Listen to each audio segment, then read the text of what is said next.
দেবে। এরপরে হচ্ছে কাশ্মীরি আলুর দম। এটাও এক পিস দেবে ছোট্ট করে। দেখেইছো একদম। এবার তুমি টেস্ট করে দেখো। এবং এর সাথে একটা ফিশ ফ্রাই। ফিশ ফ্রাই নাও। ওকে, এখানে একটা ফিশ ফ্রাই, তার কারণ হচ্ছে আমি শুধুমাত্র আমি খাচ্ছি বলে, না হলে কিন্তু পুরো মানে আমাদের পুরো ডাইনিং প্লেসটা পুরো ফাঁকা আছে, বিকজ এখনও ওইখানে ইভেন্ট হচ্ছে, কিছুক্ষণ পরে সবাই আসবে, তখন পুরো ফুল প্লেজেটা গরম গরম। একদম একদম তোমার জন্য রেডি করে নিয়ে আসা হয়েছে।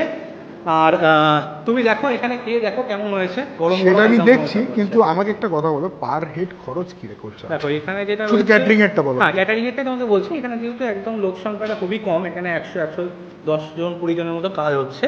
তো এখানে যেটা রয়েছে তুমি দেখেইছো, ফিশ ফ্রাই রয়েছে, দই কাতলা রয়েছে, ডাব চিংড়ি রয়েছে, ঠিক আছে, এবং কি পোলাও, জিরা রাইস সব কিছুই দিয়ে এখানে যেটা রয়েছে এটাতে 610 টাকা পার প্লেট রয়েছে, উইথ এই বুফে কাউন্টার দিয়ে, নর্মাল বুফে কাউন্টার দিয়ে। এবার যদি মনে করো যে আমাদের লোক সংখ্যা বেশি হলো, 300, 350, 400 লোক হলো, গেস্ট হলো, সেক্ষেত্রে আমরা এই 610 টাকাতেই আমি এলইডি কাউন্টার দিয়ে কাজ করবো। এদিকে মকটেল আসবে তাতে? যদি কাস্টমার চায়, যদি ক্লায়েন্ট চায়, আমি অবশ্যই সেই মকটেলের ব্যবস্থা করে দেবো। তো আলুর দমটা খেলাম, একদম পারফেক্ট অনুষ্ঠান বাড়ির আলুর দম, নির্ভুলভাবে করা হয়েছে। আর যেহেতু 610 টাকা, আই থিঙ্ক এখানে অথেন্টিক, একদম অথেন্টিক মাছটাই দেওয়া হবে। তুমি পিওর ভেটকি পাবে, ভেটকি তুমি ভাঙলেই না, বুঝতে পারবে texture। আজকালকার দিনে অনেকে আবার 400 টাকায় মাটন ভেটকি টেটকি তো অনেক কিছু দিচ্ছে, তো এর জন্য ভয় লাগে। মানে তোমাকে মানে ভেটকি দর্শকরা বলে বাসা বা বিভিন্ন রকম ভোলা ভেটকি এইসব দিয়ে চলে যায়, কিন্তু আমি তোমাকে পিওর ভেটকি দেবো। মাছের ফাইবার দেখলে বুঝতে পারবে মাছটা কেমন রয়েছে। কোয়া কোয়া বেরিয়ে আসছে, পরিষ্কার সাদা, তো খুব সুন্দর গন্ধ বেরিয়েছে ফিশ ফ্রাইয়ের। যেরকম আমরা পুরনো কলকাতার ফিশ ফ্রাইয়ের দোকানগুলোর সামনে দিয়ে যখন যাই, সেরকম গন্ধ বেরিয়েছে। নো ডাউট ভালো কোয়ালিটির মাছ দিয়ে ফিশ ফ্রাইটা করা হয়েছে। একদম সিম্পল ম্যানারে জিনিসটা তৈরি করেছে, ম্যারিনেশনটা একদম হালকা আছে, মাছের ফ্লেভারটা বেশি প্রাধান্য, স্বাদটাও বেশি। বাসন্তী পোলাওটা দাও। অল্প অল্প অল্প, আরে বাপ রে বাপ, তাহলে দুজনের খাবার হয়ে যাবে। অনেকটা দিয়ে দেওয়া হয়েছে। দাও হচ্ছে দই কাতলা। আমাদের সবকটা পিসি ভাই বড় বড়, ছোট কিছু জায়গা নেই। আর একটা চিংড়ি। ডাব চিংড়ি, যেটা ডাব চিংড়িটা তুমি দেখো একদম ডাবে ডাবে করে সার্ভ করা হয়। আমি কি তোমাকে ডাবটা দেবো নাকি এখান থেকে না, দিয়ে দেবো? আমাকে শুধু এখান থেকে। ওকে, তুমি তাহলে এখান থেকে দাও, ঠিক আছে, এখান থেকে তুমি এটা দিয়ে দাও। চমৎকার, কিন্তু প্রেজেন্টেশনটা চমৎকার। আর বড় সাইজের বাগদা চিংড়ি আছে। এবার একটু গ্রেভি দিয়ে দাও। যথেষ্ট। তো আমরা ছাদে চলে এলাম, তার একটাই কারণ, এখন গেস্টরা খাওয়া শুরু করেছে। জায়গাটা অনেকটা কম, ছোট্ট জায়গা বলে কিন্তু আমরা বাইরে এসে করছি, কারণ ওনাদের ডিস্টার্ব যেন না হয় এর জন্য। তো প্রথমে বাসন্তী পোলাওয়ের যদি কথাটা বলি, প্রপার গোবিন্দভোগ চাল দিয়ে বাসন্তী পোলাওটা, এখানে কাজু আর হচ্ছে মটরশুঁটি দিয়ে একটু বাসন্তী পোলাও খাওয়া যায়। প্রপার যেরকম বাসন্তী পোলাও হয় অনুষ্ঠান বাড়িতে, সেরকম। যদিও দই কাতলা বাসন্তী পোলাওতে খাওয়ার জন্য না, না, এটার সাথে হচ্ছে মটন কষা অল টাইম। কারেক্ট। তো তাও আমরা ভেঙে খাবো, বিকজ আমাদের রাইসটা অলরেডি ভেজে আমরা খেয়ে নিয়েছি, তখন আমরা নিরামিষ খাচ্ছিলাম। চলো, মোটামুটি তোমার কত বছর ধরে তুমি এই আমার এই লাইনটা রয়ে গেছে মোটামুটি 7 বছর ধরে আমি চলছি, ঠিক আছে। তুই আমার দমদমেই অফিস, ঠিক আছে, দমদম এয়ারপোর্টে অফিস। তো 7 বছর ধরে আমি চলছি ইভেন্ট লাইনে।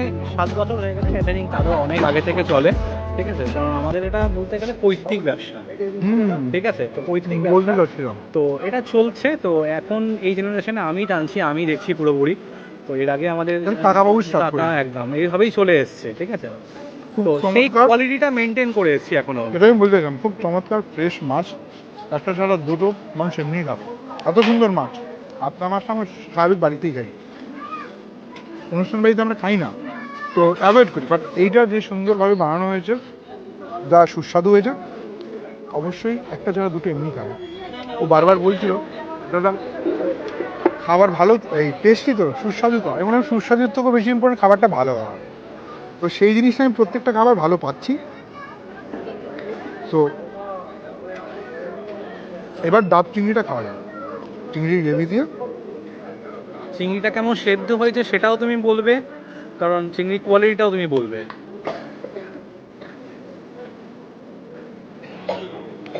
ডাবের জল, হালকা মশলা দিয়ে সিম্পল ম্যানারে বানানো হয়েছে, বিশেষ মশলা এখানে দেওয়া হয়নি। চিংড়ির ফ্লেভার বরকরার গ্রেভিতে, বেশ বড় সাইজের চিংড়ি। এটা আই থিঙ্ক কেজিতে হবে, কেজিতে মোটামুটি 24-25 তার কমই হয়, খুব বেশি হলে 24-25 হয়ে যায়। সেটাই। ঠিক আছে। তো বাজরা চিংড়ি এই মুহূর্তে যদি আমি জাস্ট সেদিন কিনলাম 2 দিন আগে 9,500 টাকা কেজি। সেখানে দাঁড়িয়ে বাহ একদম ফ্রেশ ভাই, এখানে পড়ার কিছু নেই, ক্লিয়ার পরিষ্কার বয়ান। এখানে দাঁড়িয়ে ভেটকি বাজরা চিংড়ি দিয়ে কীভাবে করে মানুষ কমে গেলে আমি জানি না। যারা বলছে 400-500 টাকায় মাটন, চিকেন, ভেটকি, চিংড়ি খাওয়াচ্ছে, আমি জানি না তারা কীভাবে। দেখো আমি তুমি কি জানো সেটা? না, দেখো আমি যেটা পারবো সেটা আমি করে দেবো, যেটা আমি পারবো না সেটা আমি করবো না অমিতদা। কারণ হচ্ছে দেখো আমি কাজ নিয়ে বা আমি মানে করবো বলে কোয়ালিটিতে কম্প্রোমাইজ করতে পারবো না কোনো রকমভাবে। কোয়ালিটি ডিটোরিয়েট যদি নাও হয়, কোয়ান্টিটি মানে খাওয়ার শর্ট করবেই করবে, স্পেশালি মাটন একদম। কিন্তু এটা তুমি পাবে না, কারণ আমাকে যদি তুমি 200 জনেরও অর্ডার করো, আমার রাতের বেলা যদি রাত্রি 12টার সময় বলে যদি আমার কাছে 230 জন এসছে, 30 জন আমি 50 জন খাওয়ানোর মতো ক্যাপাসিটি রাখি। সেই স্টকটা একদম আমার সেই স্টকটা করা থাকে পুরো। এই মুহূর্তে দাঁড়িয়ে আর মিষ্টি আমি আর খাচ্ছি না, প্রচুর মিষ্টি খাওয়া হয়েছে। তোমার ফোন নাম্বারটা? আচ্ছা, আমার ফোন নাম্বারটা রয়েছে 9123995692। পেমেন্টের সিস্টেমে ক্লিয়ারলি দেখো আমাদের যেটা পেমেন্ট রয়েছে সেটা হচ্ছে 50% অ্যাডভান্স করা হয়, ঠিক আছে, আর 50% কাজের দিনকে আমরা সব কিছু কমপ্লিট হয়ে গেলে দেন আমাকে পেমেন্ট করে ক্লিয়ার করে দিতে হবে। ওকে। এবং কি যেটা আমরা করি ক্লায়েন্টের জন্য অনেক সময় যেটা হয়, ক্লায়েন্টের যদি কোনো রকম কোনো প্রবলেম বা কিছু থাকে, ক্লায়েন্ট যদি রিকোয়েস্ট করে, সেক্ষেত্রে আমরা পেমেন্ট স্ট্রাকচার চেঞ্জ করে থাকি, সেই সুযোগটাও আমরা দিয়ে রাখি, কারণ কারোর যেন কোনো রকম কোনো প্রবলেম না হয় সেক্ষেত্রে। আর যদি কেউ টেস্টিং করতে চায়? একদম। আমাদের এই যে তুমি যেটা কাজ করছো আজকে এখানে যেখানে এসছো, এনারাও আজ এই 25 তারিখে আমার গেছিলো হচ্ছে রয়্যাল ব্যাঙ্কুয়েট, ঠিক আছে, রাজারহাট রয়্যাল ব্যাঙ্কুয়েটে, ওখানে আমার কাজ ছিল, ওখানে ওনারা টেস্টিং করে এসেছিলো। ওনারা তার আগেই বুকিং করেছে, বাট ওখানে টেস্টিং করার পরে আমাকে ফুল কনফার্মেশন করেছে যে আপনিই কাজ করবেন, আদার কেউ আর কাজ করবে না। এটাও কিন্তু টেস্টিং করেই পাও, ঠিক আছে, এই কাজটা একদম। যে চাইবে যখন মনে করবে যে টেস্টিং করতে, আমাদের যদি কাজ সেই সময় একদম থাকে, আমরা অবশ্যই টেস্টিং করিয়ে দেবো। ভিডিওটা যদি ভালো লাগে, আসুন না, যাদের কাজ তাদের সাথে ভিডিওটা শেয়ার করতে হবে। মিষ্টি সুন্দর একটি জন্মদিনে, টুইন্সের জন্মদিনে মাছের একটি প্লেট দেখালাম, কেমন লাগলো অবশ্যই কমেন্ট করেও জানাতে হবে, তাই তো? একদম। চলো দেখা হচ্ছে নতুন একটি সুন্দর ক্যাটারিংয়ের ব্লগে। টাটা।